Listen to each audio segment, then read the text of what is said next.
minor leagues are over for the Pirates, but they had some really good performances. The most obvious one, Konnor Griffin ends up being named the minor league baseball player of the year by Baseball America. Very well deserved. Please, come and check out. We're going to be doing on our pregame show, postgame show. We're going to talk about Konnor Griffin a lot and the way he stacks up against other young players, or now not young anymore, but special players that did really well in the minor leagues and were awarded this same award. It's a really good group of dudes to be compared to, and he deserves every bit of it. But Michael, we want to just do a quick word association here. Okay, so just like one or two words for each guy. I'll start. Mm-hmm. When it comes to, we'll start with Konnor Griffin. When it comes to Konnor Griffin, the word that I think of is simply electric. I love knowing that a guy is always going to do something special, whether it's on the bases, whether it's at the plate, whether it's in the field. The guy is electric. He's impossible not to watch. And he's one of those guys that when you see him in person, you're like, oh, so he's also bigger than everybody else and stronger than everybody else and faster than everybody else and has a better arm and hits better. I mean, he's got everything. My word for him, definitely electric. You got one for him?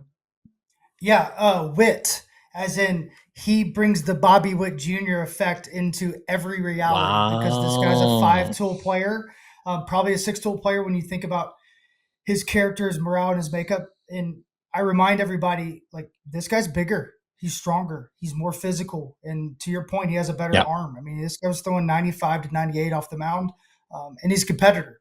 And I think he rose up to the challenge. And I think if you threw him in the big leagues tomorrow, and yes, I do 1000% believe this, he would be the exact same guy putting up the exact same numbers because I don't think he cares. I Agreed. don't think he cares. I don't even think he knows where he's at. I think he shows up, baseball, play, dominate. See you guys. I'll see you tomorrow when I do it again. That's it. Like, so I would say he's got wit and he's got Bobby all in him.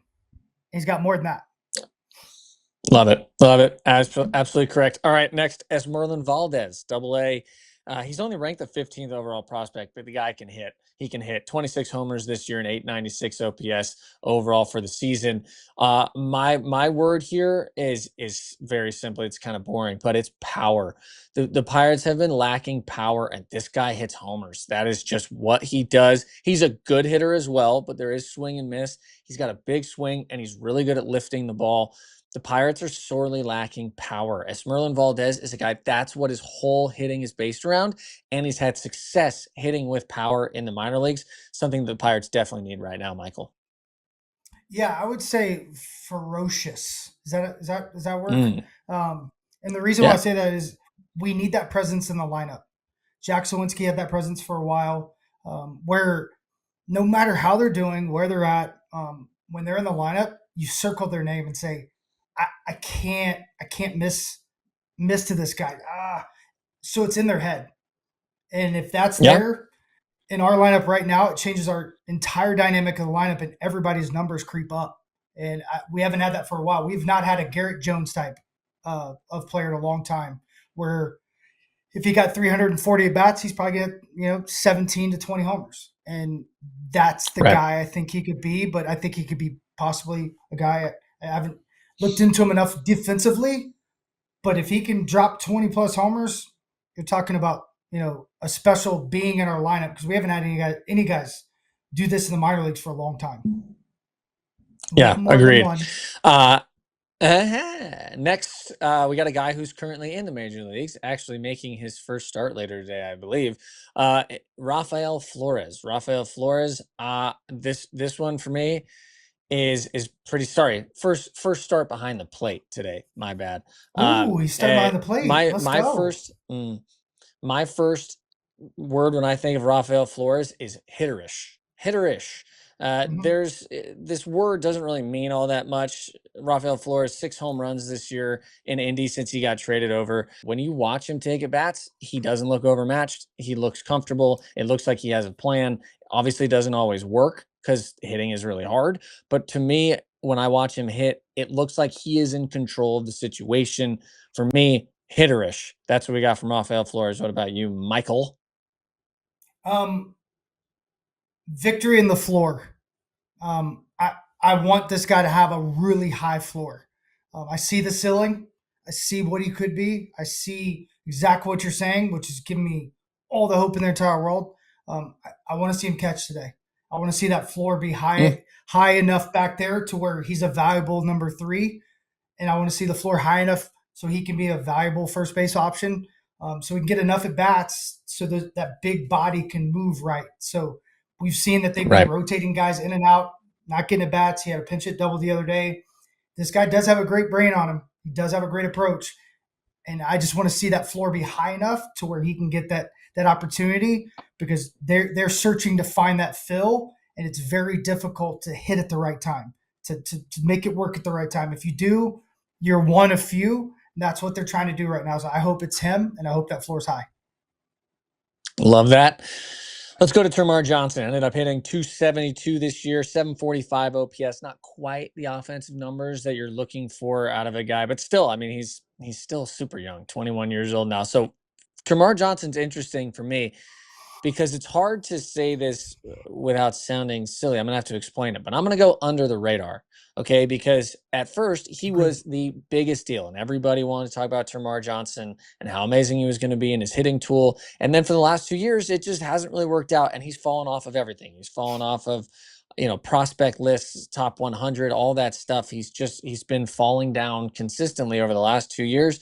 And I'll tell you what, I think that getting Konnor Griffin on his team is the best thing that could have happened for him.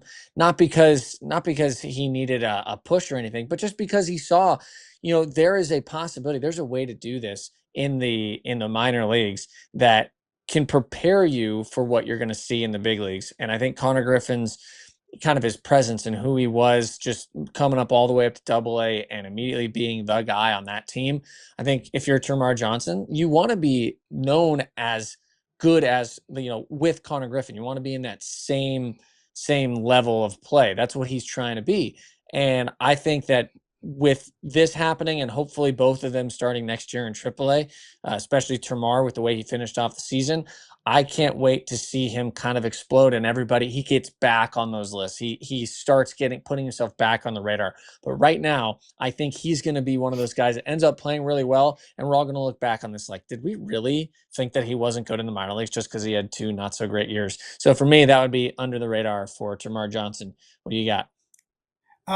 So right now, I think and you kind of nailed exactly my thought too, is he's been more of a mystery. So I want to Mm. say I want the magic in Johnson to come out.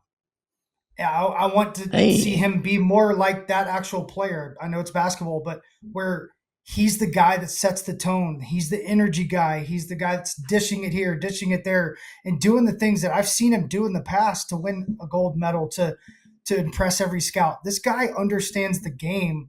I think the challenge has been maybe all in his head, and it hasn't been out in front of him. Where now with Konnor showing up, it's out in front of him. The challenge is, oh, you think I'm number 2? No, no, no, no, no. I know you're doing your thing, big dog, but I'm telling you, I'm David, you're Goliath. Here I come. That's who he is, and I'm waiting for that Mm. attitude, that swagger, and that energy to come out. He's our new J-Hay, but he's left-handed with I like power. that. Yeah. Yeah. And that's, he's got to find that, because he's just accepting where he is instead of taking over where he is.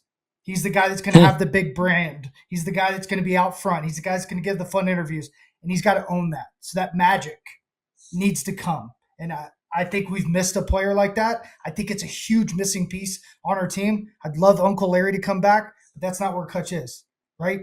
But we Right. need that type of guy in our clubhouse. So him and Konnor, if they could come together and come loud, I think that'd be amazing, because Connor's the exact opposite. Country boy, soft spoken, will do the long interviews. But Tamarr's going to be loud. He's going to do the long interviews. He's going to joke around, and he needs to bring that back. So we need that magic in Pittsburgh. We need that brand in Pittsburgh. We need Termarr in Pittsburgh. So that's my thought. I Now like that. I want to ask you, Stephen. There's one guy not on the list, and Hmm. partially because I didn't say anything Belsky, but Tony Blanco Jr. We have another superhuman. He's going to be in the fall league. It's a great Yep. place to hit, and I had a great fall league, and it elevated me really fast to the big leagues. The next year, I'm just saying that guy is silly. I'm We're talking just about saying. 119. So I'm just saying, if he puts it together, because a lot of people don't realize his dad died this year in a Wow. fire. right? Yeah. That collapse that happened. Dotel passed away, and Mm-hmm. Tony Blanco. So he went through a Yeah. lot and then came back, hit 8 homers, had a pretty good year. But like that shows resiliency and shows like, hey, this guy's probably playing for something way bigger and has perspective that we don't understand. And the tools are real. Nobody knew Tools are because real. like, yeah, how do you know? But like the fact that he turned it around with everything that was going on, because if you're in that community, that Latin community, the father passes away, you're the man. It doesn't matter if you're 12, you're the man of the house, period. So he took on a big Hmm. responsibility. I think he's going to elevate himself in a huge way. I don't know him at all, but I do know that he looks like Paul Bunyan. He's a big guy. He's a big guy. He's a big, big Pirates, guy. that's the thing. The size is coming along. Bucco's Yeah, never it been a is. team known for being very large, Yeah. and now it does seem like that is on its way to Yeah. turning around, especially with the pitchers already here who are all absolute monsters. Eee.